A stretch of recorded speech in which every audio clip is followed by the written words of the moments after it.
وكان النبي صلى الله عليه وسلم أفضل الجهاد كلمة عدل عند سلطان جائر أو كما قال عليه الصلاة والسلام. صدق الله مولانا العظيم وصدق رسوله النبي الكريم ونحن على ذلك من الشاهدين والشاكرين والحمد لله رب العالمين. புகழ் அனைத்தும் அல்லாஹ் ஜல்ல ஷானஹு தஆலாவிற்கே உரித்தாகுக. எம்பெருமானார் ஸல்லல்லாஹு அலைஹி வஸல்லம் அவர்களின் மீதும் அவர்களை பின்பற்றிய உத்தம சத்திய சஹாபாக்கள், தாபிஈன்கள், தபஅத் தாபிஈன்கள், சுஹதாக்கள், சாலிஹீன்கள், நாதாக்கள், நல்லவர்கள், குறிப்பாக நம் அனைவரின் மீதும் அல்லாஹ்வின் சாந்தியும் சமாதானமும் என்றென்றும் நின்று நிலவட்டுமாகுக. அன்பிற்கும் இறைநேசத்திற்கும் உரித்தான அல்லாஹுவின் நல்லடியார்களே, இன்றைக்கு நாம் பார்க்க இருக்கிற தலைப்பு, நாம் வாழ்வது நாட்டிலா காட்டிலா. அன்பிற்குரியவர்களே, அல்லாஹுவின் நல்லடியார்களே, கட்டிடக்காடுகளில் வாழுகிற மிருக கூட்டங்களாக இந்த மனிதன் மாறி வருகிறானே என்று ஒரு கவிஞன் அங்கலாய்த்துக் கொள்கிறான்.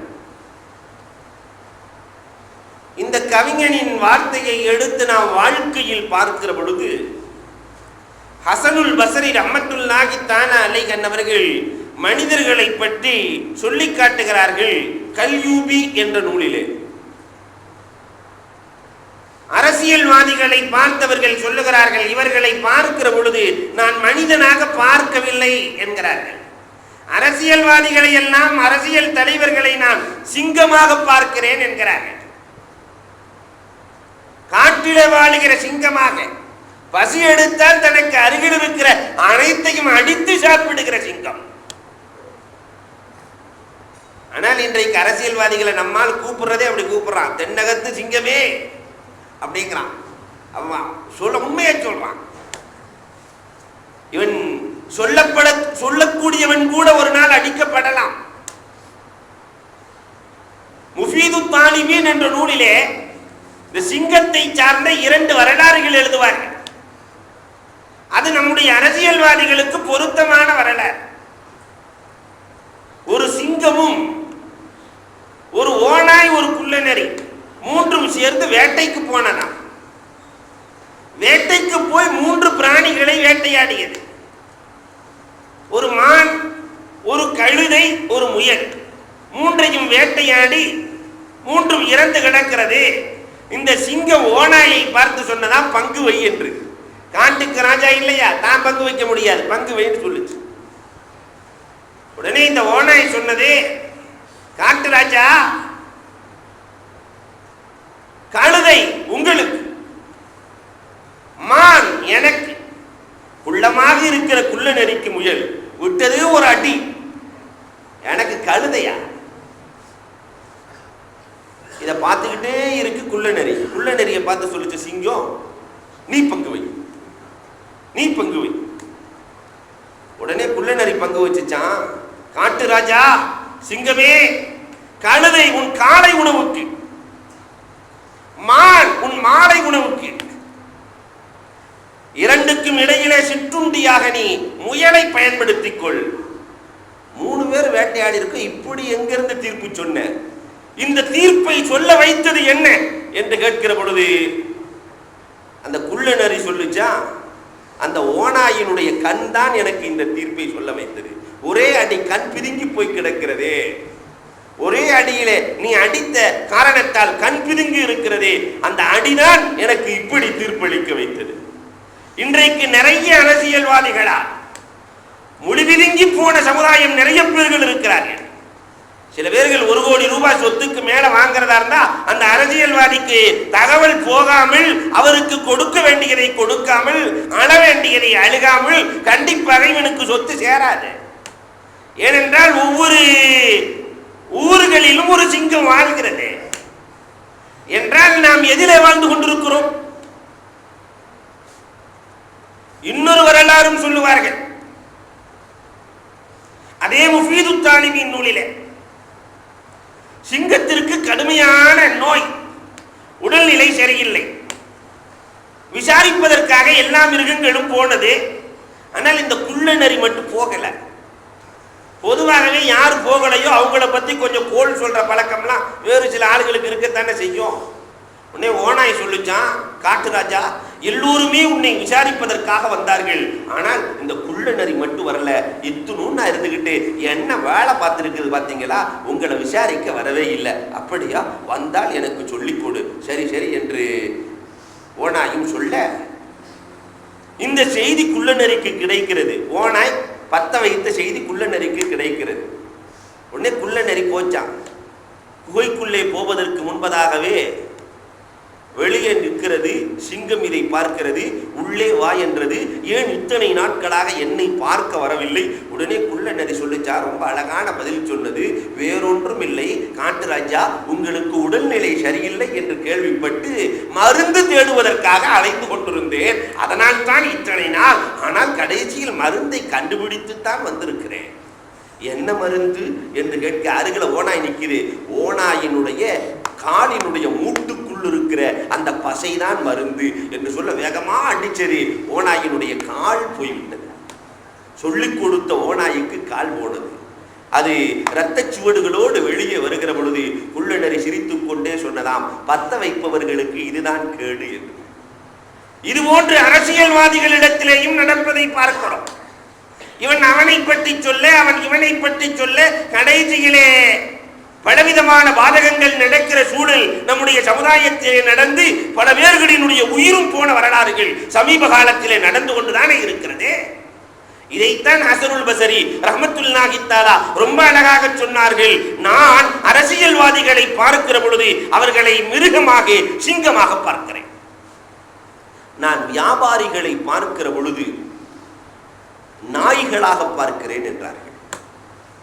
காரணம், ஒரு காலம் இருந்தது, இந்த நாய்கள் இருக்கிறதே நல்லது கெட்டது ரெண்டையுமே கலந்து சாப்பிடும். அந்த கறி நல்ல கறியா இருந்தாலும் சாப்பிடும், கெட்ட கறியா இருந்தாலும் சாப்பிடும், எது கிடைச்சாலும் சாப்பிடும். ஆனால் ஒரு காலம் வியாபாரிகள் ஹலாலை மட்டும் உண்ட காலம் இருந்தது. ஆனால் இன்றைக்கு அனைத்தையும் கிடைத்தால் போதும் என்று சொல்லி அனைத்தையும் உண்ணுகிற, அனைத்தையும் கலக்கிற சூழல் வந்து விட்டதால் இவர்களை நான் நாய்களாக பார்க்கிறேன் என்றார்கள். அபா யஸீதுல் பிஸ்தாமி ரஹ்மத்துல்லாஹி தஆலாவினுடைய வரலாறுகளை எழுதுவார்கள். அவர்களுடைய வாழ்க்கையிலே ₹1 கூட ஹராம் கலந்ததில்லை.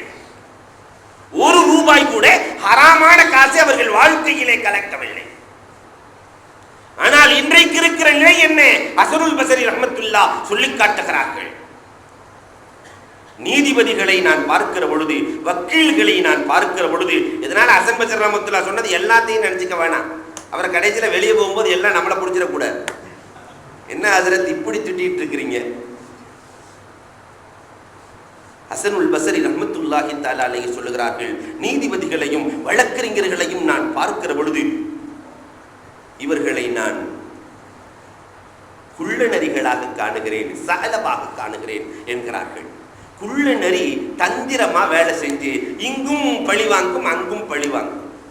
தந்திரமாக வேலை செய்கிற ஆற்றல் குள்ள நரிக்கு உண்டு. அதே தன்மை இவர்களுக்கும் உண்டு.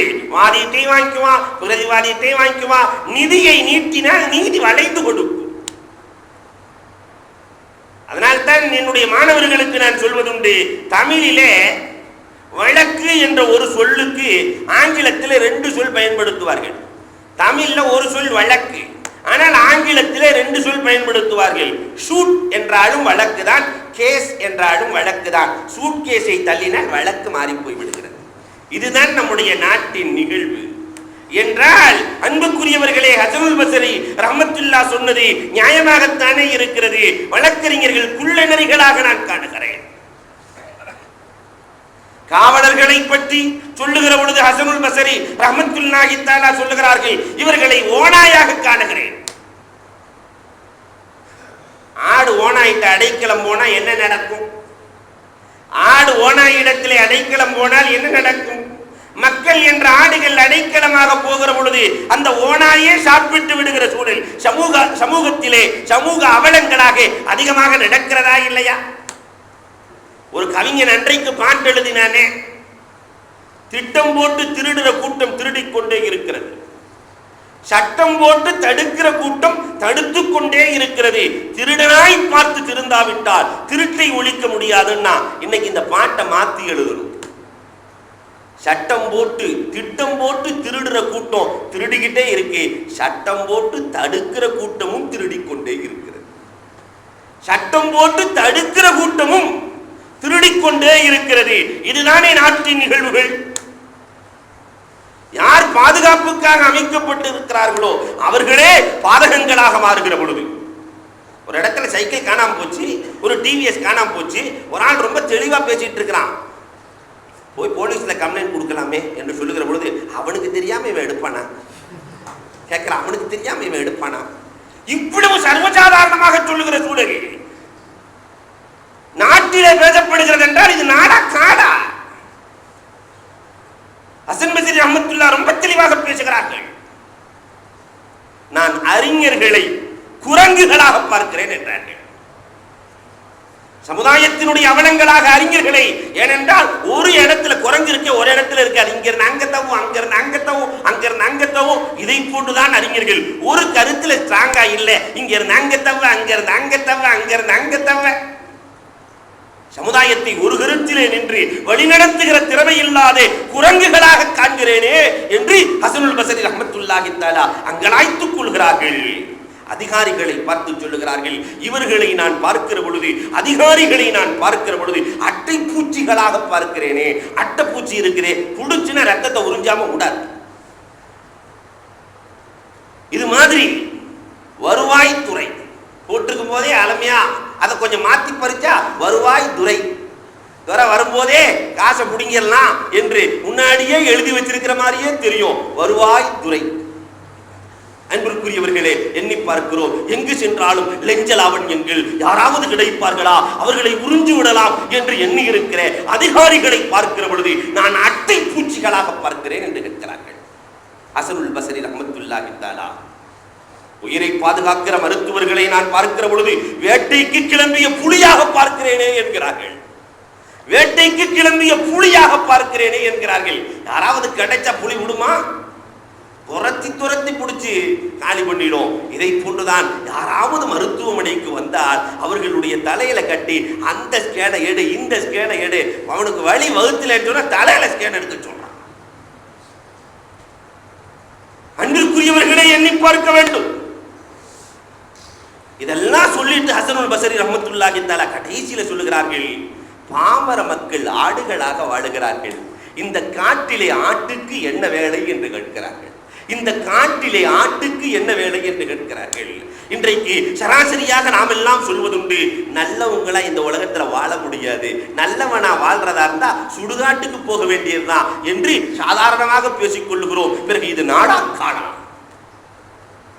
அன்பிற்குரியவர்களே, இந்த நிலை எப்பொழுது மாறும்?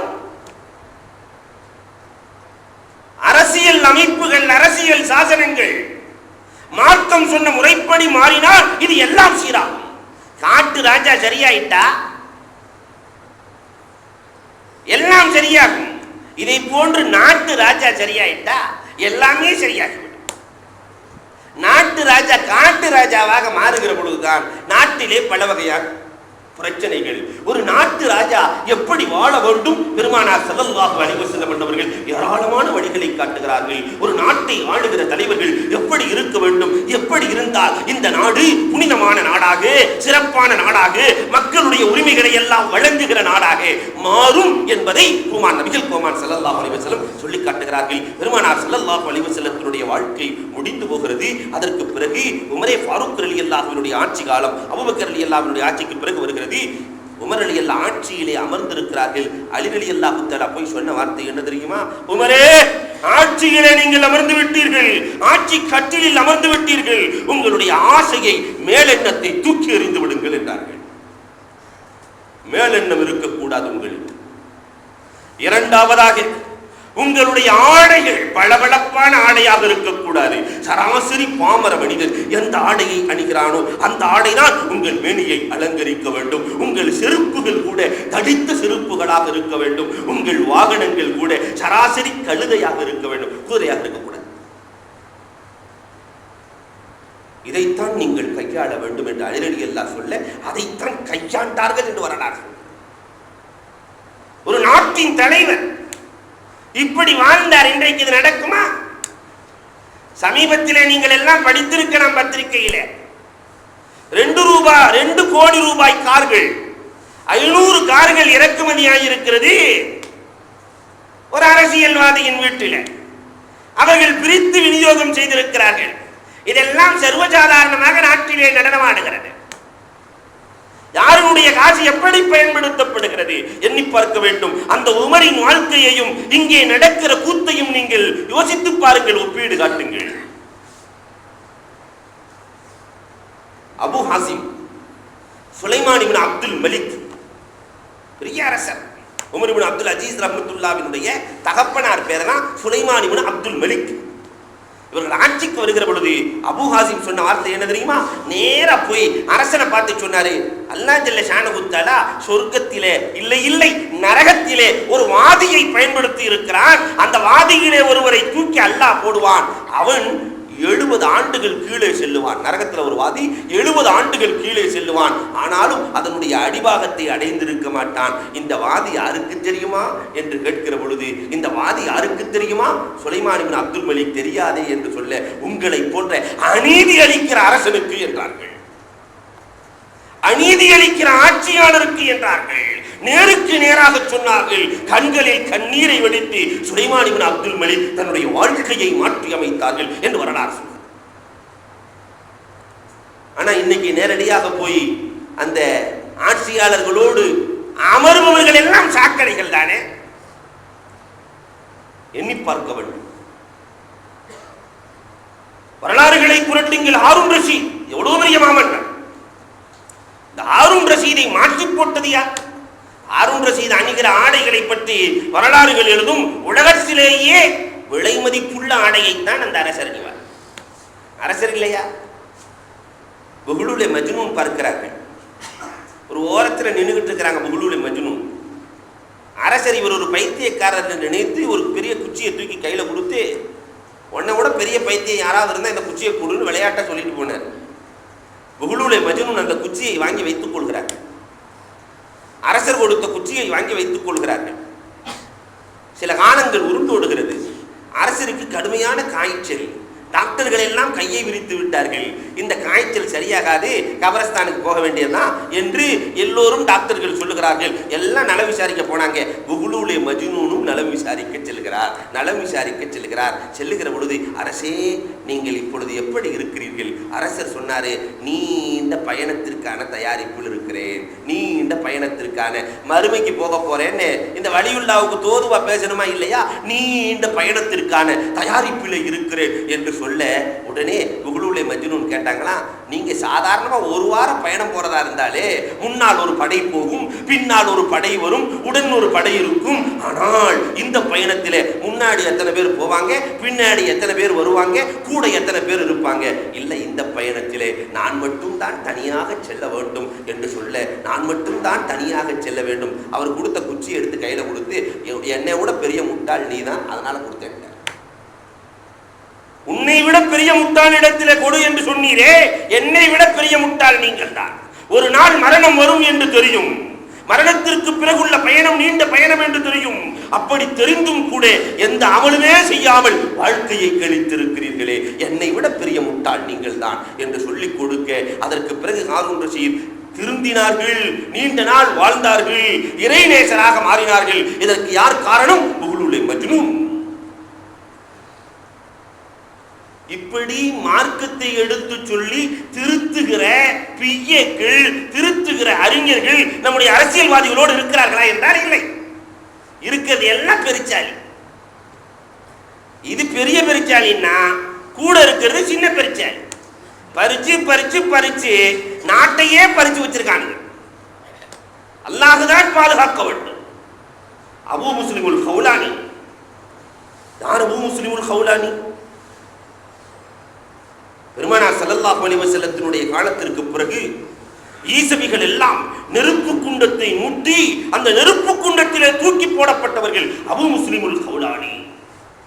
லா இலாஹ இல்லல்லாஹ் முஹம்மதுன் ரசூலுல்லாஹ் என்ற திருக்கலிமாவை மொழிந்ததற்காக நெருப்பு குண்டத்திலே பெருமானார் ஸல்லல்லாஹு அலைஹி வஸல்லம் வாழும் காலத்திலேயே சொன்னார்கள், என்னுடைய உம்மத்திலே ஒரு இப்ராஹிம் பிறப்பார், என் உம்மத்திலே ஒரு இப்ராஹிம் பிறப்பார், அவரை நெருப்பு குண்டத்திலே இப்ராஹிம் அலைஹிஸ்ஸலாத்தை போட்டதை போன்று போடப்படும், ஆனால் நெருப்பு ஒன்றும் செய்யாது என்று பெருமானார் வாழ்ந்த காலத்திலே பறைசாற்றினார்களே, அந்த அபூ முஸ்லிமுல் ஹௌலானி பெருமானாரின் காலத்திற்கு பிறகு வருகிறார்கள். நெருப்பு குண்டத்திலே போடப்படுகிறது, நெருப்பெல்லாம் அவர்களுக்கு குளுமையாக இருந்தது. இந்த அபூ முஸ்லிமுல் ஹௌலானி முஆவியா ரலியல்லாஹு அன்ஹுடைய ஆட்சி காலம். அபூ ஸலபா முஆவியா ரலியல்லாஹுவுக்கு பேரே குள்ள நெறிக்கே வாப்பா, அவ்வளவு தந்திரம். முஆவியா ரலியல்லாஹு ஆட்சிக்கு வருகிற பொழுது அவர்கள் சொன்ன வார்த்தை இதுதான், முஆவியா ரலி அவர்களே, சொர்க்கமும் நரகமும் இரண்டு, இறைவனின் வீடுகள், நீங்கள் எதை தேர்ந்தெடுக்க போகிறீர்கள்? சொர்க்கத்தை தேர்ந்தெடுப்பதாக இருந்தால் ஏழை எளியவர்களுக்கு நீங்கள் சத்திரம் அமைத்துக் கொடுங்கள், விதவைகளுக்கும் அனாதைகளுக்கும் நீங்கள் அரணாக திகழ வேண்டும் என்று வாக்குறுதி வாங்கினார்கள். முஆவியா ரலியல்லாஹு அன்ஹுடைய காலத்துல தான் முதல்ல அனாதை இல்லம் எப்பொழுது ஆரம்பிக்கப்பட்டது? யதீம் கானா முஆவியா ரலியல்லாஹு அன்ஹுடைய ஆட்சி காலத்துல. விதவைகளுக்கான தங்கும் விடுதி எப்பொழுது ஆரம்பிக்கப்பட்டது? இன்றைக்கு உலகம் சொல்லுகிறது அனாதை விடுதிகள் நாங்கள் தான், எங்களுக்குத்தான் சொந்தம் என்று ஈசவிகள் கிறிஸ்துவ மதத்தை சார்ந்தவர்கள் சொல்லுகிறார்களே. மாறுதட்டி சொல்லலாம், வரலாறுகளை புரட்டுங்கள்.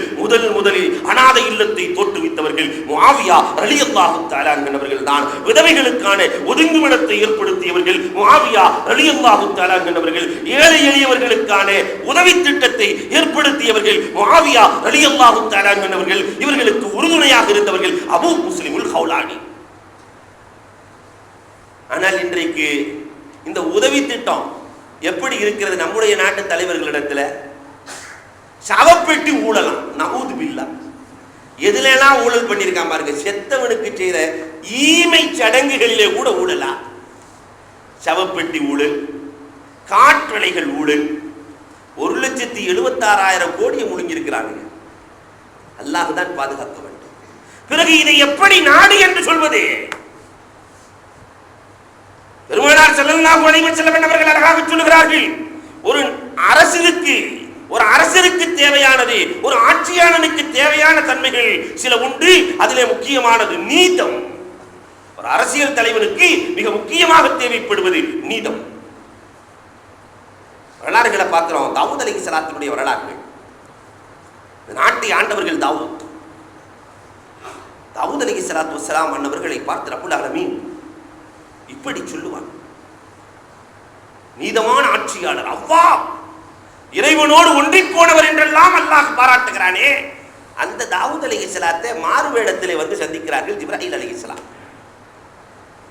மாறு வேடத்தில் வரும்போது தாவூத் அலைஹிஸ்ஸலாம் கேட்கிறாங்க, இந்த தாவூதுடைய ஆட்சி எப்படி இருக்கிறது? இவங்களும் மாறு வேடத்தில் போறாங்க. தாவூதின் ஆட்சி எப்படி இருக்கிறது என்று கேட்க ஜிப்ராயில் அலைஹிஸ்ஸலாம் சொன்னாங்களா, எல்லாம் நல்லா தான் இருக்குது, ஆனால் அவர் பைத்துல் மாலில் இருந்து அரசாங்க சொத்தை சாப்பிடுகிறார் என்ற ஒரு வார்த்தையை சொன்னார். அரசாங்க சொத்தை சாப்பிடுகிறார். இந்த வார்த்தையை கேட்ட உடனே தாவூத் அலைஹிஸ்ஸலாம் 40 நாட்கள் அழுதார்கள். எல்லா தஃசீர்களும் சொல்லுகிற வரலாறு, 40 நாட்கள் அழுதார்கள். அழுது அல்லாஹ்விடத்தில், யா அல்லாஹ், இப்படி சொல்லிவிட்டாரே ஒரு மனிதர், என்னை பைத்துல் மாலை சாப்பிடுபவர் என்று சொல்லிவிட்டாரே, மக்களின் காசை சாப்பிடுபவர்கள், வரிப்பணத்தை சாப்பிடுபவர் என்று சொல்லிவிட்டாரே, எனக்கு ஒரு தொழிலை கொடு, எனக்கு ஒரு தொழிலை கொடு, எனக்கு ஒரு தொழிலை கொடு என்று கேட்டு ரப்புல் ஆலமீன் அவர்களுக்கு இரும்பை வசப்படுத்தி கொடுத்தார். இரும்புங்கிறது பூமியிலிருந்து வந்தது அல்ல, இன்றைக்கு விஞ்ஞானம் சொல்கிறது. அன்சல்னல் ஹதீத ஃபீஹி பஅஸுன் ஷதீத் வ மனாஃபிஉன் லின்னாஸ். அல்லாஹ் சொல்லும் போதே ரொம்ப அழகாக சொல்றான், இரும்பை வானத்திலிருந்து தான் நாம் இறக்கினோம். இரும்புக்கான மூலம் வானத்திலிருந்து தான் இறங்குகிறது. வானத்திலிருந்து இறக்கணும், அது கொஞ்சம் கஷ்டமான தொழில் தான்.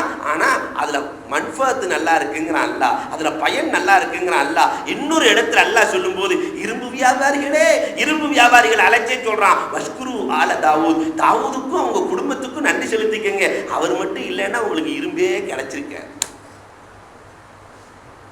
தாவூத் அலைஹிஸ்ஸலாம் இன்னொரு துவாவும் செய்தார்கள், யா அல்லாஹ், இந்த இரும்பை கொண்டு இஸ்லாமியர்களை யா அல்லாஹ் வலுப்படுத்துன்னு ஒரு துவா செஞ்சிட்டாங்களாம். அதனாலதான் உலகம் முழுக்க இரும்பு வியாபாரிகளில் அதிகமாக இருப்பவர்கள் முஸ்லிம்கள். அன்றைக்கு செய்த துவா. அன்பிற்குரியவர்களை எண்ணி பார்க்க வேண்டும். இந்த தாவூத் அலைஹிஸ்ஸலாம் அழுது கேட்டார்கள், அல்லாஹ் கொடுத்தான். கூடாதுங்கிறதுல எவ்வளவு நீதமாக இருந்திருக்கிறார்கள். இன்றைக்கு சமுதாயத்தினுடைய பணங்களை சாப்பிடுவது மிருகங்கள் சாப்பிட்டதை போன்று சாப்பிடுகிற நிகழ்வு நடக்கிறது என்றால் இது நாடாக்காடா? யோசித்து பார்க்கிறோம். மக்களுடைய பணத்தை சாப்பிடுறமேனு எந்த அரசியல்வாதியாவது கவலைப்பட்டிருக்கான? நான் நீதமான ஆள் என்று சொல்வதுண்டா? நியாயமான ஆட்கள் இன்றைக்கு அதில் இறங்க பயப்படுகிறார்கள். ஏன்னா உலகமே சொல்லுது இது சாக்கடை. நம்ம இஸ்லாத்தினுடைய சமுதாயத்தை சார்ந்த ஒரு ஆளு ஓட்டு கேட்க போறான். லியாக்கத் அலி கான் ஓட்டு கேட்க ஒரு 4-5 ஆண்டுகளுக்கு முன்னால் எத்தனையோ நாய்க்கு நீங்க ஓட்டு போட்டிருக்கீங்க, இந்த தடவை இந்த நாய்க்கு ஓட்டு போடுங்கிறான்.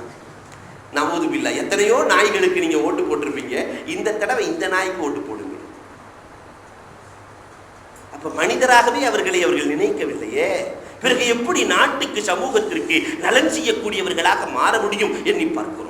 ஆனால் பெருமானார் ஸல்லல்லாஹு அலைஹி வஸல்லத்தினுடைய காலத்திலே உமர் ரலியல்லாஹு ஆட்சி செய்கிறார்களே, உமர் ரலியல்லாஹுவினுடைய வரலாறுகள் முழுக்க இன்றைக்கு தமிழிலே வந்துவிட்டது. படிப்பது ஒவ்வொரு முஸ்லிமின் மீதும் கடமை. படித்து பாருங்கள். வஃபாத் ஆனதற்கு பிறகு உமர் ரலியல்லாஹுவை 12 ஆண்டு காலம், வஃபாத் ஆனதற்கு பிறகு மகன் அப்துல்லாஹ் இப்னு உமர் ரலியல்லாஹு தஆலா 12 ஆண்டு காலம் தகப்பனாரை கனவிலே கூட பார்க்க முடியவில்லை. மகை ஏங்கி போறாங்க. ரசூலுடைய சுன்னத்திலேயே திளைத்து போனவர்கள் இப்னு உமர் ரலியல்லாஹு தஆலா அவர்கள் தந்தையை கனவுல கூட பார்க்க முடியலையே, தந்தையை கனவுல கூட பார்க்க முடியலையே, கனவுல கூட பார்க்க முடியலையே என்று புலம்பிக் கொண்டே இருக்கிறார்கள். 12 ஆண்டுகளுக்கு பிறகு உமர் ரலியல்லாஹு கனவிலே தோன்றினார்களாம். நீதிக்கே சொந்தக்கார உமர் ரலியல்லாஹு தஆலா ரோமிலிருந்து வந்தவர்கள் பார்த்து அசந்து போனார்கள். மதீனாவுக்குள்ளே வருகிற பொழுது உமரின் வெள்ளை மாளிகை எங்கேன்னு கேட்டான் 2 ரோமி. உமர் ரலியல்லாஹுக்கு எந்த வெள்ளை மாளிகை இருக்குது? வெள்ள மாளிகை மஞ்ச மாளிகை எல்லாம் உமருக்கு இல்ல, அதோ குடிசை. இதுதான் உமர். நான் கலீஃபா உமரை கேட்கிறேன், நீ கட்டாந்தர உமரை காட்டுகிறாயே. நாங்களும் கலீஃபா உமரை தான் சொல்லுகிறோம். இந்த குடிசை தான். அங்க போய் கேட்டாங்களா உமர் இருக்கிறாங்களா? அவர் இந்த குடிசையில எல்லாம் தூக்கி பழக்கமே இல்லை, அந்த மரத்தடியில தான் படுத்து கிடப்பார். நாட்டின் கலீஃபா, நாட்டின் கலீஃபா மரத்துக்கு அடியிலே தலையணை இல்லை, தன்னுடைய கையை அணையாக தலையணையாக வைத்து படுத்திருக்கிறார்கள். உமரே ஃபாரூக் ரலியல்லாஹு அவங்க கேட்டாங்களா, உங்களுக்கு வேற எந்த பயமுமே இல்லையா? உங்களுக்கு எதிரிகள் யாருமே இல்லையா? மன் காஃபல்லாஹ காஃபல்லஹு குல்லு ஷை. நான் அல்லாஹ்வை பயப்படுகிறேன், உலகமே என்னை கண்டு பயப்படுகிறது என்றார்கள். நான் இறைவனை பயப்படுகிறேன், நீதமாக நடக்கிறேன், உலகமே என்னை கண்டு பயப்படுகிறது என்றார்கள். இந்த உமர் ரலியல்லாஹு தஆலா 12 ஆண்டு காலம் தன்னுடைய மகனின் கனவில் வரவில்லை. 12 வருஷத்துக்கு பின்னாடி வரும்போது மகன் கேட்கிறாரு கனவுல, அப்பா 12 ஆண்டுகள் ஆகிவிட்டது, ஏன் வரவில்லை என்று கேட்க, என் கணக்கு கொடுக்கிறதுக்கு 12 வருஷம் ஆச்சுன்னாங்க. ரப்புல் ஆலமீன் இடத்திலே நான் செய்த ஆட்சிக்கு கணக்கு முடிய 12 ஆண்டுகளானது என்றார்கள். உமர் ரலியல்லாஹுக்கே இந்த நிலை என்றால் நம்முடைய தலைவர்களுடைய நிலை என்ன என்பதை எண்ணி பார்க்க வேண்டும். கணக்கு கொடுப்பானா? இங்கே கணக்கில் கள்ளத்தனம் எண்ணி பார்க்க வேண்டும். அன்பிற்குரியவர்களே, இந்த நீதம் பெருமானார் ஸல்லல்லாஹு அலைஹி வஸல்லம் அவர்கள் தோழர்களுக்கு வழங்கினார்கள். நீதத்தோடு கூடிய அரசியல் ஆட்சி நடக்க வேண்டும். காந்தியே சொல்லியிருக்கிறார், உமரின் ஆட்சி வேண்டும் என்று சொன்னார்களே, எண்ணி பார்க்க வேண்டும். அப்ப எவ்வளவு நீதத்தை! நாடாக இருந்தது இஸ்லாமிய ஆட்சியில் தான், நாடாக இருந்தது. இஸ்லாமிய ஆட்சிக்கு பிறகு இந்த நாடு காடாக மாறியது, உலகமே காடாக மாறி இருக்கிறது. இன்றைக்கு உலகத்தில் இருக்கிற எல்லா அரசியல் அமைப்புகளையும் புரட்டுங்கள், இஸ்லாத்திற்கு புறம்பாக எதெல்லாம் நடக்கிறதோ, எங்கெல்லாம் இருக்கிறார்களோ அங்கே அமெரிக்கா என்ன கலாச்சாரமா? அமெரிக்காவினுடைய வாழ்க்கை என்ன வாழ்க்கை? ஆண் ஆணோடு சேருவதற்கு அங்கீகாரம், பெண் பெண்ணோடு சேருவதற்கு அங்கீகாரம். இது நாடா? நாய்கள் கூட செய்வதில்லை இந்த வேலையை. அல்லாஹ் பாதுகாக்க வேண்டும். ஆனால் அது ஒரு நாடு, அங்கீகாரம் பெற்ற நாடு. இது சமுதாயத்திற்கு உலகத்திற்கே வல்லரசு என்று தன்னை அறிமுகப்படுத்துகிற நாடு. நாடாகவே இருக்கிறது, நாடு அல்லது காடு. இஸ்லாமிய ஆட்சி முறை பெருமானார் ஸல்லல்லாஹு அலைஹி வஸல்லம் சொன்ன ஆட்சி நடக்கிற வரைக்கும் நாடாக இருந்தது. அப்படி இருந்தால் அது நாடாக இருக்கும். ஒரு ஆட்சியாளனுக்கு அருகில் இருப்பவர்கள் அறிஞர்களாக இருக்க வேண்டும் என்று பெருமானார் ஸல்லல்லாஹு அலைஹி வஸல்லம் சொல்லிக் கொடுக்கிறாங்க. ஒரு ஆட்சியாளருக்கு அருகில் இருப்பவர்கள் அறிஞர்களாக இருக்க வேண்டும். அறிவிலிகள் எல்லாம் கைத்து இன்னைக்கு சொல்லும் போதே சொல்லுவோம், இவர் வலது இவர் இடது, குண்டர் படை வருது, பூனை படை. ஒரு காலம் நம்ம படிச்சிருக்கிறோம், படிச்சிருக்கிறோம், யானைப்படை வரும்னு படிச்சிருக்கிறோம். அந்த அரசருக்கு யானைப்படை, இந்த அரசருக்கு யானைப்படை. ஆனால் இன்னைக்கு யானையெல்லாம் போய் யானைக்கு ஒரு காலம் வந்தா பூனைக்கு ஒரு காலம் வராமையா இருக்கும். அதனால பூனைப்படைன்னு வச்சுட்டான். அன்பிற்குரியவர்களே, எண்ணி பார்க்க கடமைப்பட்டிருக்கும். ஷகீக்குல் பல்கி ரஹ்மத்துல்லாஹி தஆலா அலைஹி, ஹாரூன் ரஷீதுக்கு வலதுகரமாக இருந்தவர்கள் ஷகீக்குல் பல்கி, ஜாஹித் ஷகீக்குல் பல்கி. ஹாரூன் ரஷீதை பார்த்து சொன்ன வார்த்தை என்ன தெரியுமா? நீங்கள் இருக்கிற அரியணை யார் அமர்ந்தது தெரியுமா? ஷகீக்குல் பல்கி சொல்றாங்க, அபூபக்கர் சித்தீக் ரலியல்லாஹு தஆலா அமர்ந்த அரியணையில் நீங்கள் அமர்ந்திருக்கிறீர்கள். அந்த சித்தீக்குல் அக்பரின் உண்மை உங்களிடத்திலே வர வேண்டும். ஹாரூன் ரஷீதை பார்த்து சொல்றாங்க, அந்த சித்தீக்கினுடைய உண்மை உங்களிடத்திலே வர வேண்டும். சித்தீக்குல் அக்பர் எவ்வளவு உண்மை சொன்னார்கள்? வரலாறுகளை கொஞ்சம் புரட்டுங்கள். ஹுனைன் போர்க்களம், உக்கிரமமான போர்க்களம், ஹுனைன் போர்க்களம். அந்த போர்க்களத்திலே மாலிக் இப்னு சினான் என்று சொல்லுகிற ஒரு வாலிபர் செல்லுகிறார், வீர வேகமாக போர் செய்கிறார். அந்த வாலிபர் இறந்து போகிறார். போர்க்களம் எல்லாம் முடிகிறது. மதீனாவிற்கு எல்லோரும் திரும்பி வருகிறார்கள். மதீனாவிலே ஒரு பண்பாடு இருக்கிறது. போர்க்களத்திலிருந்து திரும்பி வந்தால் கணவன்மார்களை எதிர்பார்த்து மனைவிகள் நிற்பார்கள், பிள்ளைகளை எதிர்பார்த்து பெற்றோர்கள் நிற்பார்கள். மாலிக் இப்னு சினான் திருமணமாகாத இளைஞன், அதனால் தாயார் வந்து வெளியிலே நிற்கிறார்கள். பையன் வருவாருங்கிற எண்ணத்தோடு நிற்கிறார்கள், பதட்டத்தோடு நிற்கிறார்கள். எல்லோரும் வந்து கொண்டிருக்கிறார்கள். மாலிக் இப்னு சினான் காணவில்லை. பெருமானார் வருகிறார்கள். என் பையன் நிலைமை என்னாச்சு? நான் கண்ணுக்கு எட்டு தூரம் பார்க்கிறேன், என் பையனை காணலையே, பையனின் நிலை என்னாச்சு என்று கேட்க, பெருமானார் ஸல்லல்லாஹு அலைஹி வஸல்லம் அவர்கள், அவர் இறந்து போயிட்டாருன்னு சொன்னா இந்த அம்மா துடிச்சு போயிடுவாங்களே என்று எண்ணிக்கொண்டு பக்குவமாக சொல்ல வேண்டும் என்பதற்காக பின்னால் அபூபக்கர் சித்தீக் ரலியல்லாஹு வருகிறார்கள். அவர்களிடத்தில் கேட்டு தெரிந்து கொள்ளுங்கள் என்று சொல்ல, உடனே அந்த அம்மா சரி அபூபக்கர் ரலியல்லாஹு வரட்டும் என்று எதிர்பார்த்து கொண்டிருக்கிறார்கள். அபூபக்கர் ரலியல்லாஹு வருகிறார்கள். வந்தவுடன் என்னுடைய மகனின் நிலைமை என்ன என்று பதற்றத்தோடு கேட்க, அபூபக்கர் சித்தீக் ரலியல்லாஹு சொன்னார்கள், இந்த அவங்க நினைக்கிறாங்க இந்த அம்மாட்ட பையன் இறந்து போயிட்டான்னு சொன்னா ரசூலுல்லாஹ் நினைச்ச மாதிரியே நினைக்கிறாங்க. இறந்து போயிட்டாருன்னு சொன்னா அந்த அம்மா பதறி போயிடுவாங்களே, ஒரே புள்ள தானே, ரசூலுல்லாஹ்ட்ட கேட்டு தெரிஞ்சுக்கங்கன்னு சொன்னாங்க. உடனே இந்த அம்மா பெருமானாரிடத்திலே கேட்டால் உங்களை சொல்கிறார்கள், உங்களிடத்திலே கேட்டால் நீங்கள் பெருமானாரை சொல்கிறீர்கள், என்ன ஆனது? நாயகம் என்னிடத்தில் கேட்க சொன்னார்களா? அந்த குழந்தை வந்தது, வீர வேகத்தோடு போர் செய்தார்கள், அந்த போர்க்களத்திலே ஷஹீதாகி விட்டார்கள் என்று சொல்ல அந்த அம்மா பதறாங்க, துடிக்கிறாங்க, தவிக்கிறாங்க. இந்த பிள்ளை என்னுடைய பிள்ளையை வைத்துத்தானே நான் வாழ்கிறேன் என்று பதறுகிறார்கள். ஆறுதலுக்காக அபூபக்கர் சித்தீக் ரலியல்லாஹு தஆலா, ஏனம்மா கவலைப்படுகிறீர்கள், பின்னால் வந்து கொண்டிருக்கிறார், ஏனம்மா கவலைப்படுகிறீர்கள் என்று ஒரு வார்த்தையை சொல்லிவிட்டார்கள். பின்னால் வந்து கொண்டிருக்கிறார், ஏன் கவலைப்படுகிறீர்கள்? வார்த்தையை சொன்னதற்கு பிறகு அபூபக்கர் சித்தீக் ரலியல்லாஹு அழுகிறார்கள். இறந்து போன பிள்ளையை பின்னால் வருவதாக சொல்லிவிட்டேனே, பொய்யனாக ஆகிவிட்டேனே. சித்தீக்குல் அக்பர் என்று பெருமானார் பேர் வைத்திருக்கிறார்களே, மாபெரும் உண்மையாளர் என்று பெருமானார் பேர் வைத்திருக்கே, நான் பொய் சொல்லிவிட்டேனே என்று சஜிதாவிலே விழுந்து அழுகிறார்கள். அல்லாஹ் நாளை பொய்யர்கள் என்று அழைக்கிற பொழுது அந்த கூட்டத்தில் நானும் ஆகிவிடுவேனே என்று அழுது கொண்டிருக்கிறார்கள். பெருமானார் ஸல்லல்லாஹு அலைஹி வஸல்லம் அவர்கள் மஸ்ஜிது நபவியில் இருக்கிறார்கள். அந்த பெண்மணியோ அந்த இடத்தை விட்டு வரவே இல்லை. கடைசியில பார்த்தா ஏதோ புழுதியை கிளப்பிக் கொண்டு ஒரு குதிரையிலே வந்து கொண்டிருக்கிறார். யார் என்று பார்த்தால் தான் வளர்த்த அன்பு மகன் மாலிக் இப்னு சினான் ரலியல்லாஹு தஆலா என்பவர்கள் வந்து கொண்டிருக்கிறார்கள். பெருமானாரே தொழுது வைத்து அடக்கம் செய்து அந்த சஹாபி வந்து கொண்டிருக்கிறார்கள். மாலிக் இப்னு சினான் கட்டி தழுவிய தாயார், உன்னை போய் அபூபக்கர் இறந்து விட்டதாக சொல்கிறார், உன்னை போய் சொல்கிறார், வா நான் பெருமானாரிடத்திலே அழைத்து செல்கிறேன் என்று நபிகள் கோமான் ஸல்லல்லாஹு அலைஹி வஸல்லம் அவர்களின் தர்பாருக்கு கொண்டு வந்து நிறுத்தப்படுகிறது. பெருமானார் தன் கண்ணை தன்னால் நம்ப முடியவில்லை. நாம் தானே தொலை வைத்தோம், நாம் தானே அடக்கம் செய்தோம், என்ன இப்படி வந்து நிற்கிறாரே என்று எண்ணி அபூபக்கர் சித்தீக் ரலியல்லாஹுவின் பக்கம் திரும்புகிற பொழுது அபூபக்கர் ரலியல்லாஹுவினுடைய கண்கள் எல்லாம் குளமாகி போயிருந்தது. நாயகமே, அல்லாஹ் என்னை பொய்யாக்க விரும்பவில்லை நாயகமே, அல்லாஹ் என்னை பொய்யாக்க விரும்பவில்லை நாயகமே, ஒரு பொய் நான் சொல்லிவிட்டேனே என்று நான் பதறிக்கொண்டிருந்தேன் நாயகமே, அல்லாஹ் என்னை பொய்ப்பிக்க விரும்பவில்லை நாயகமே என்று எந்த அளவிற்கு உண்மையாக நடந்தார்கள் அபூபக்கர் சித்தீக் ரலியல்லாஹு தஆலா.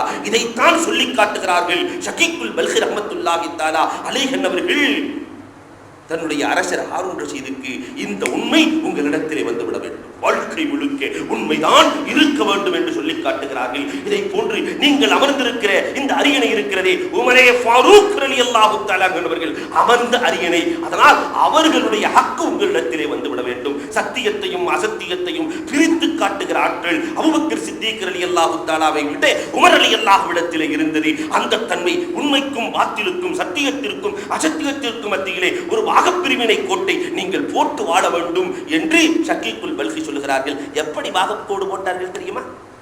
ரோம் நாட்டிலே கடுமையான சண்டை நடக்கிறது. காலித் இப்னு வலீத் ரலியல்லாஹுவினுடைய தலைமையிலே சண்டை. மக்கள் எல்லாம் நினைக்கிறார்கள் போர்க்களத்திலே காலித் இப்னு வலீத் சென்று விட்டால் வெற்றி நிச்சயம் என்று நினைக்கிறார்கள். காலித் இப்னு வலீத் களத்திலே இறங்கி விட்டார். அஸதுல்லாஹ், அல்லாஹ்வின் சிங்கம் களத்தில் இறங்கி விட்டால் வெற்றி நிச்சயம். இந்த செய்தி உமர் ரலியல்லாஹுவுக்கு போன உடனே போர் நடக்க நடக்க ஒரு கடிதம் அனுப்பி வைக்கிறார்கள். இப்பொழுதே காலிதை தலைவர் பதவியிலிருந்து இறக்கிவிட்டேன். அபூ உபைதுல்லா அவங்க சொல்றாங்க, அபூ உபைதத் இப்னுல் ஜர்ராஹ் ரலியல்லாஹு தஆலா, அபூ உபைதத் இப்னுல் ஜர்ராஹ் அமீனு ஹாதிஹில் உம்மா, இவர்தான் படைத்தலைவர். படை நடந்துகிட்டு இருக்கும் போதே இந்த செய்தி. உடனே காலித் இப்னு வலீத் அவர்கள் தன்னுடைய தலைமைத்தனத்திலிருந்து இறங்கி அபூ உபைதாவுக்கு தலைமை பதவியை கொடுத்து சாதாரணமான சோல்ஜராக வாழ்ந்தார். படை நடத்துகிறார்கள். படையெல்லாம் முடிஞ்சதுக்கு பின்னாடி உமர் ரலியல்லாஹுவை சந்தித்து கேட்கிறார்கள், என்ன காரணத்தினால் நான் ஏதாவது தவறு செய்திருந்தால் திருத்திக் கொள்ளுகிறேன், என்ன காரணத்தினால் படை நடந்து கொண்டிருக்கிற பொழுதே என் தலைமைத்தனத்தை இறக்கினீர்களே, என்ன காரணம்? சத்தியத்திற்கும் அசத்தியத்திற்கும் மத்தியில் வித்தியாசம் காட்டுவதற்காகத்தான் இதை செய்தேன். மக்கள் காலிது வந்தால் வெற்றி என்று நினைக்கிறார்கள், அல்லாஹுவால் தான் வெற்றி என்று காட்டுவதற்காகத்தான் இதை நான் செய்தேன். வெற்றி காலிது தீர்மானிப்பதல்ல, வெற்றி காலிது தீர்மானிப்பதில்லை, அல்லாஹ் தீர்மானிப்பது. அபூ உபைதா வெற்றியை பெற்று வந்திருக்கிறார் அல்லவா, அதனால காலிதால் தான் வெற்றி என்று நீங்கள் நினைத்துக் கொள்ளக் கூடாது, மக்கள் நினைக்க கூடாது என்று பிரித்து காட்டுவதற்காகத்தான் இதை செய்தேன் என்று சொல்லுகிறார்கள். என்று சொன்னால் எப்படி அவர்கள் இருந்திருக்க வேண்டும், எண்ணி பார்க்க வேண்டும். அடுத்து சொல்கிறார்கள் ஷக்கீக்குல் பல்கி ரஹ்மத்துல்லாஹ், இந்த அரியணை உஸ்மான் ரலியல்லாஹு தஆலா அவர்கள் ஏறிய அரியணை, அதனால் நீங்கள் வெட்கத்தோடு நடந்து கொள்ளுங்கள். உஸ்மான் ரலியல்லாஹு தஆலா அந்நிய பெண்களை, அந்நிய பெண்ணுடைய பாதத்தை கூட பார்த்ததில்லை. வரலாறு சொல்கிறது. பாதம் மறைக்கிறதுக்கு அனுமதி உண்டு, கைகள் தெரியறதுக்கும் பாதங்கள் தெரிவதற்கும் ஒரு பெண்ணுக்கு அனுமதி உண்டு மார்க்கத்திலே. அப்படி அனுமதி இருக்கிற அந்த பாதத்தை கூட உஸ்மான் ரலியல்லாஹு தஆலா பார்த்ததில்லை. வெட்கத்தின் தாயகம் உஸ்மான் ரலியல்லாஹு தஆலா என்பவர்கள் பெருமானார் ஸல்லல்லாஹு அலைஹி வஸல்லம் சொல்லுகிற பொழுதே சொல்லுவார்கள், உஸ்மானை கண்டு மலக்குகளே வெட்கப்படுகிறார்கள் என்று சொல்லுவார்கள். உஸ்மானை கண்டு மலக்குகளே வெட்கப்படுகிறார்கள். அதனால் ஆட்சியாளராக இருக்கிற ஹாரூனே, நீங்கள் பெண்களின் விஷயத்தில் வெட்கப்பட்டு நடந்து கொள்ளுங்கள், வெட்கத்தை நீங்கள் உருவாக்கிக் கொள்ளுங்கள். ஏன்னா ஆட்சியாளர் சொன்ன எத்தனை பொண்ணு வேண்டாலும் வச்சுக்கலாம். இன்றைக்கு சமுதாயத்தினுடைய நிலை, அந்த பெண்களை சப்பளை பண்றது, எல்லா ஹராமானதையும் சப்பளை பண்றதுதான் அந்த ஆளுக்கு துணையாக நிற்பாங்க. ஆட்சியாளருக்கு துணையாக அறிவாளிகள் இருக்க வேண்டும் என்பது போய் ஆட்சியாளருக்கு துணையாக எல்லாத்தையும் கொண்டு வந்து சப்பளை செய்யற ஆளுதான் அவருக்கு துணையாக இருக்கிறது. பிறகு இது நாடா? அடுத்தும் சொல்லுகிறார்கள் ஷக்கீக்குல் பல்கி, இந்த அரியணை அலியும் கர்ரமல்லாஹு வஜ்ஹு அன்னவர்கள் அமர்ந்த அரியணை. அலி ரலியல்லாஹு தஆலா இருக்கிறார்களே, வீரத்தோடு அவர்கள் நீதமாகவும் நடப்பார்கள். அலி ரலியல்லாஹு வீரராகவும் இருக்கிறார்கள், நீதமாகவும் நடப்பார்கள். எந்த கேள்வி அலி ரலியல்லாஹு இடத்துல கேட்டால் உடனே பதில் சொல்லுவார்கள். ஒருத்தர் அலி ரலியல்லாஹுக்கு தாடி அடர்த்தியா இருக்கும், ஒருத்தருக்கு அங்கங்க தாடி இருக்கிறது, அங்கங்க தாடி இருக்கு. அலி ரலியல்லாஹு வந்து கேட்கிறாரு, உங்களுக்கு எனக்கு என்ன வித்தியாசம்? எனக்கு உங்களுக்கு தாடி அடர்த்தியா இருக்கு, எனக்கு தாடி வரமாட்டேங்குது, அங்கங்க இருக்கிறது என்கிற பொழுது உடனே சொன்னார்கள், ஒரு வசனத்தை சொல்லுகிறார்கள். அல்லாஹ் ஜல்ல ஷானஹு தஆலா நல்ல பூமியிலே நல்ல விளைச்சலை கொடுப்பான். பூமி கெட்டு போச்சுன்னா அங்கங்கதான் விளைஞ்சு போய் கிடக்கும். நல்ல பூமியிலே நல்ல விளைச்சலை கொடுப்பான். என் பூமி நல்ல பூமியா இருக்கு, நல்ல விளைச்சலா இருக்கு, உன் பூமி சரியில்லை, அதனால் அங்கங்க இருக்கிறது என்று உடனுக்குடனே பதில் சொல்லுகிற ஆற்றல் படைத்தவர்கள். எப்பொழுதுமே ஷார்ப் மைண்ட். அலி ரலியல்லாஹு தஆலா அலிட்ட போய் வெற்றி கண்டவர்கள் உலகத்தில் யாருமே இல்லை. அலி ரலியல்லாஹு இடத்திலே வெற்றி கண்டவர்கள் யாருமே இல்லை. ஆனால் அலி ரலியல்லாஹுவினுடைய ஹிக்மத்தையே தெரிஞ்சு வச்சவங்க அம்ர் இப்னு ஆஸ் ரலியல்லாஹு தஆலா. போர்க்களம் நடந்துகிட்டே இருக்கும்போது அம்ர் இப்னு ஆஸ் ரலியல்லாஹு, சிஃபின் போர்க்களம், ரெண்டு பேருமே முஸ்லீம், இரண்டு பேர்களும் போர் செய்து கொண்டிருக்கிறார்கள். கடைசியில் அம்ர் இப்னு ஆஸ் ரலியல்லாஹு தஆலா தலையை தூக்கி பார்த்தா அலி ரலியல்லாஹு வாளுக்கு கீழே இருக்கிறாங்க. அலி ரலியல்லாஹு போய் மாட்டி, அலி ரலியல்லாஹுவினுடைய வாளுக்கு கீழ் மாட்டி உயிரோடு வந்தவர்கள் யாருமே கிடையாது. உடனே ஒரு தந்திரம் செஞ்சாங்க, அலி ரலியல்லாஹு யாரினுடைய ஔரத்தையும் பார்த்ததில்லை. மறைவிடத்தையும் பார்த்ததில்லை. மறைவிடம் தெரிகிற மாதிரி படுத்துக்கிட்டாங்க. அம்ர் இப்னு ஆஸ் ரலியல்லாஹு தஆலா உடனே விட்டுட்டு போயிட்டாங்க. இப்படி தந்திரம் செய்து வெளியேறினார்கள் என்று வரலாறு சொல்கிறது. அப்ப ஹக்கும் இதமும் அலியிடத்தில் இருந்தது. இதுதான் உன்னிடத்தில் இருக்க வேண்டும் என்று ஷகீக்குல் பல்கி ரஹ்மத்துல்லாஹி தஆலா அலைஹி அன்னவர்கள் சொல்லி உருவாக்கினார்கள் என்று நாம் பார்க்கிறோம். அதனால் அன்றைக்கு கலீஃபாக்களின் காலத்திலே நாடு நாடாக இருந்தது. கலீஃபாக்களுக்கு பிறகு உஸ்மானியாக்களினுடைய ஆட்சி காலத்தில் இருந்து இன்று வரை இனி கியாமத் நாள் வரை இது நாடாக இருக்குமா என்றே எண்ண தூண்டுகிற அமைப்பிலே சென்று கொண்டிருக்கிறது. எனவே அன்பிற்குரியவர்களே, இஸ்லாமிய சமுதாயம் நமக்கென்று ஒரு அரசியல் வேண்டும், நமக்கென்று ஒரு விழிப்புணர்வு வேண்டும். எந்த விழிப்புணர்வு? சஹாபாக்கள் எப்படி நடந்தார்களோ, நாட்டை நாடாக ஆண்டு காட்டினார்களோ, இந்த கலீஃபாக்கள் எப்படி ஆட்சி செய்தார்களோ அந்த முறை வந்தால் உண்மையிலேயே ஈசா நபியினா அலைஹிஸ்ஸலாம் மஹ்தி அலைஹிஸ்ஸலாத்தினுடைய காலத்திலே வரும் என்றார்கள் பெருமானார் ஸல்லல்லாஹு அலைஹி வஸல்லம் அவர்கள். அதுவரை இந்த நாடு காடாகத்தான் இருக்கும், நாடாக இருக்காது. நாமே நம்மை பாதுகாத்து நாம் ஆடுகளாக வாழுகிறோம், பாமரர்கள் ஆடுகளாக வாழுகிறோம். அதனால சிக்காம கொஞ்சம் பார்த்து அரசியல்வாதிகளிடத்திலே மற்றவர்களிடத்திலே சிக்காம, ஆடு சிக்காத வரைக்கும் பிரச்சனை இல்லை, சிக்காமல் வாழ்ந்து சிறக்க வல்லோன் அல்லா வாய்ப்புகள் நல்குவானாக. வாஹுரு தஅவா அனில் ஹம்துலில்லாஹி ரப்பில் ஆலமீன். இன்றைய மசாயில் தொழுகை. நிறைய பேர் தொழுகையில வந்து சேர்றோம். இமாம் சுஜூதுல இருந்தாருனாக்கா நாம உடனே வந்து சுஜூதுல போய் சேர்ந்துடணும். அவர் எந்திரிச்சு மெதுவாக வரட்டுங்கிற வரைக்கும் அவர் அப்படியே வாட்சியை பார்க்குறது, அந்த ஃபேன் ஓடுதான்னு பார்க்குறது, எத்தனை லைட்டு போயிருக்கு, எத்தனை லைட்டை முத்தவள்ளி மாற்றணும் அப்படிங்கிறதெல்லாம் இவங்க கணக்கு போட்டுட்டு இருக்குது. இதெல்லாம் கூடாது. வந்த உடனே சேர்ந்து கொள்ள வேண்டும். இரண்டாவதாக ருக்கு செய்கிற பழக்கம். இமாம் ருக்குல இருக்கும்போது ஒரு ரக்காத் நமக்கு கிடைக்க வேண்டுமானால் முதல்ல தக்பீர் நேரா நின்று தக்பீர் சொல்லி அதுக்கு அடுத்து ருக்குவுக்கு ஒரு தக்பீர் சொல்லி உள்ள போய் நுழையணும். சில மாஷா அல்லாஹ் நல்லடியார்கள் இருக்காங்க, அங்க வாசல்லையே ருக்கு செஞ்சு சாப்பிட்டு வர்றாங்க. ஏன்னா ஒரு ரக்காத்து கிடைக்கலாம், கிடைக்கல 4 ரக்காத்து போகுது. அங்க ஒரு தக்பீர் கூட தக்பீர் சொல்லி ருக்குவுக்கும் ஒரு தக்பீர் சொல்லி இத்மினானோடு தொழுகையில் நுழைய வேண்டும். இல்லைன்னா அந்த தொழுகையை விட்டுட்டு அது ஒரு ரக்காத்தை விட்டுட்டு அப்படியே சேர்ந்து அடுத்ததாக நாம் மஸ்பூக்காக தொழுது கொள்ள வேண்டும். இதுதான் முறை. இந்த சனா ஓதுறது எப்படிங்க ஓதுறது என்று கேட்கிறார்கள் மஸ்பூக்காக வரக்கூடியவர்கள். சனா எப்படி ஓதுறது? ஜஹ்ரியான தொழுகையிலே வந்து சேர்ந்தால், ஈஷா தொழுகையில இமாம் ஓதிக்கிட்டே இருக்கிறாரு, அந்த நேரத்தில் வந்து சேர்ந்தா சனா ஓதக்கூடாது. சிறியான தொழுகை, ரகசியமாக ஓதுகிற தொழுகை, இந்த தொழுகையில வந்து சேர்ந்தால், லோகர் தொழுகையில வந்து 2வது ரக்காத்துல சேர்றாரு, இப்ப சனா ஓதிக்கலாம், தக்பீரை கட்டி சனா ஓதிக்கணும். ஜஹ்ரியான தொழுகையிலே சனா ஓதக்கூடாது. இமாம் அங்கே ஆயத்து ஓதிக்கிட்டு இருப்பார், இவர் சனா ஓதிட்டு இருப்பார் கூட. இதை போன்று நம்மிடத்தில் நடக்கிற இன்னொரு மஸ்அலாவையும் நான் நினைவூட்டுகிறேன். சனா கொடுக்க போகும்போது வருவார், அஸ்ஸலாமு அலைக்கும் வரஹ்மத்துல்லாஹ்ங்கிறப்ப டக்குன்னு தக்பீர் கட்டி உட்காந்துடுறது. இதுவும் ஜாயிஸான முறை அல்ல. இன்னும் சிலர் அப்போ தான் அத்தையாத்திலே உட்காந்துருப்பார், அத்தையாத்தில் உட்காந்துட்டாரா நம்ம தனியாக தொழுதுற வேண்டியதான் என்று போய் தனியாக நின்றுறாரு. அத்தையாத்திலே உட்காந்துட்டாரா இப்போ நமக்கு என்ன ஜமாத்தி கிடைக்கல அப்படின்னு தனியாக போய் அங்கிட்டு போய் நின்று தொழுகிறது. இதுவும் கூட இமாமோடு சேருவதற்கு வாய்ப்பு இருந்தால் கண்டிப்பாக இமாமோடு சேர்ந்து விட வேண்டும். இமாமோடு சேருவதற்கு வாய்ப்பு இல்லை, ஒரு சலாம் கொடுத்துட்டாலே இமாமோடு சேர முடியாது, தனி தொழுகை தான் தனியாக தொழ வேண்டும். இன்னொரு மஸ்அலாவையும் நாம் தெரிந்திருக்க வேண்டும்.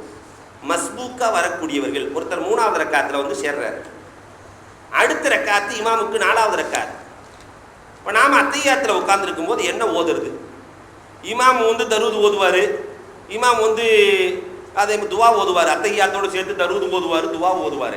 ஆனால் நமக்கு அது 2வது ரக்காத், மஸ்பூக்கா வந்ததுனால நமக்கு 2வது ரக்காத்து தான். அதில் தருவதும் ஓதக்கூடாது, துவாவும் ஓதக்கூடாது. அத்தகையாத்தை மெதுவாக ஓத வேண்டும். அத்தகையாத்து ஓதி முடிச்சதுக்கு பிறகு நேரம் இருக்கிறது என்று சொன்னால் ஷஹாதத்தை ஓதிக்கொள்ள வேண்டும். அஷ்ஹது அல்லா இலாஹ இல்லல்லாஹ் வ அஷ்ஹது அன்ன முஹம்மதன் ரசூலுல்லாஹ். இதை ஓதிக்கொள்ளலாமே தவிர தருவதையும் சேர்த்து ஓதி துவாவையும் சேர்த்து ஓதி என்ன நிறைய நினைச்சதெல்லாம் ஓதி இது கூட எப்படித்தான் ஓத வேண்டும். இன்னொரு மஸ்அலாவையும் நான் நினைவூட்டுகிறேன். இமாம் மஸ்பூக்கா நம்ம வந்து நிற்கிறோம் தொழுகையில், 3வது ரக்காத்தில் வந்தோம். 4வது ரக்காத்திலே இமாம் உட்காராமல் எழுந்து விட்டார். 4வது ரக்காத்தில் கடைசி இருப்பு இருக்கணும், இருக்காம இமாம் 5வது ரக்காத்துக்கு எந்திரிச்சிட்டார். இப்போ மஸ்பூக்கா வரக்கூடியவர் எந்திரிக்க கூடாது, உட்கார்ந்து இருக்க வேண்டும். அவர் இமாம் எந்திரிச்சவர் திருப்பி உட்கார்ந்து தொழுக வச்சுட்டாருன்னா பிரச்சனை இல்லை, சுபான்லா சொல்லி உட்கார வச்சுட்டாங்க. நிறைய பேர் சுபான்லா எப்படியாவது அழுத்தியாவது சொல்லி உட்கார வச்சுறது. சுபான்லா சுபான்லா சுபான்லா சிலர் உட்காருங்க ஏன்னே சொல்லிடுவாங்க பொழுது, அவ்வளோ வேகமா சொல்லி இப்படி உட்கார வச்சாச்சு. இமாம் உட்காந்துட்டார். சஜிதா சஹு செஞ்சுட்டாக்கா பிரச்சனை இல்லை, இமாமோட சேர்ந்து சஜிதா சஹு செஞ்சுட்டு விட்டு போன தொழுகையை தொழுது கொள்ள வேண்டும். ஆனால் இமாம் உட்காரவே இல்லை. 4 ரக்காத்து முடிச்சுட்டு எந்திரிச்சு 5வது ரக்காத்து ஓதிட்டார். ஓதி சஜிதா செய்து விட்டால், 5வது ரக்காத்துக்காக சஜிதா செய்து விட்டால், மஸ்பூக்கா வந்தவர் தானா எந்திரிச்சு மிச்சம் உள்ள ரக்காத்துக்களை தொழுது விட வேண்டியது. இமாமோட பின்பற்ற மாட்டார், தானா எழுந்து தன்னுடைய தொழுகையை பூர்த்தி செய்து கொள்வார். அது பரலா போயிடும். அப்படி இல்லாமல் இமாமோட இவரும் பின்பற்றி தொழ ஆரம்பித்து விட்டார், இமாம் செய்கிற மாதிரியே செஞ்சிட்டாருன்னா அத்தனை இமாமுக்கும் நஃபிலா போயிடும், இவருக்கு நஃபிலா போயிடும். இமாமுக்கும் தொழுகை 5 ரக்காத்து, இமாம் இன்னொரு ரக்காத்தை சேர்த்து 6 ஆக்கிடுவார், 6 நஃபிலாகி விடும், இவருக்கும் நஃபிலாகி விடும். அதனால் இந்த விஷயத்திலேயும் கவனம் தேவை. ஃபாசிக்கு பின்னால் சொல்லலாமா? ஃபாசிக்குன்னா யாருன்னு கேட்காதீங்க, பெரிய ஆள்லாம் இல்லை. ஃபாசிக்குன்னா பாவி. யார் பெரிய பாவி? தாடி இல்லாமல் ஒருத்தர் தொழு வைக்கிறார், அவரை ஃபாசிக்கு தான். மார்க்கம் சொல்லுகிறது தாடி இல்லாத ஆளை ஃபாசிக்கு என்று சொல்லுகிறது. தாடி இல்லாத ஒருத்தர் தொலை வைக்கிறார், இவருக்கு பின்னால் தொழுவது மக்ரூ தஹ்ரீம். இமாம் சலாம் கொடுக்கறதுக்கு முன்னாடியே சிலர் சலாம் கொடுத்துருவாங்க. அஸ்ஸலாமு அலைக்கும் வரஹ்மத்துல்லாஹ். இமாம் இப்படி திரும்புற முன்னாடி அவர் சலாம் கொடுத்துட்டு துவா கையெழுத்திக்கிறார்.